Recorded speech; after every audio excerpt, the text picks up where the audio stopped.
Fascist Sheikh হাসিনার শাসনামলে শিক্ষা প্রতিষ্ঠানসমূহে সন্ত্রাসী সংগঠন ছাত্রলীগ কর্তৃক সংগঠিত সকল সন্ত্রাসী কর্মকাণ্ডের যথাযথ বিচার ও সন্ত্রাসীদের সাজা নিশ্চিত করার দাবিতে এবং জুলাই আগস্টের ছাত্র জনতার গণ অভ্যুত্থানে ফ্যাসিবাদের দোসর হিসেবে ভূমিকা পালনকারীদের বিরুদ্ধে তদন্ত সাপেক্ষে উপযুক্ত ব্যবস্থা গ্রহণের দাবিতে শিক্ষা প্রতিষ্ঠানের প্রধান বরাবর স্মারকলিপি প্রদান কর্মসূচি এবং মার্চ ফর জাস্টিস ঘোষণা করেন নেত্রকোনা সরকারি কলেজের ছাত্রদল।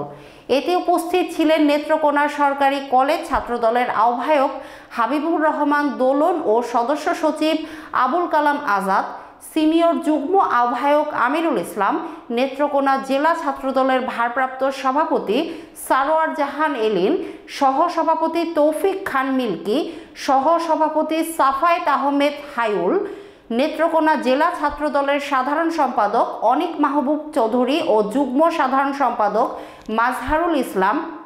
জিপু, যুগ্ম সম্পাদক এম এ সাইদ ইমরান, সাংগঠনিক সম্পাদক মোহাম্মদ ফরিদ উদ্দিন খান, সদর উপজেলা ছাত্রদলের আহ্বায়ক সৈয়দ রাজীব সহ নেত্রকোনা সরকারি কলেজ ছাত্রদলের নেতাকর্মী।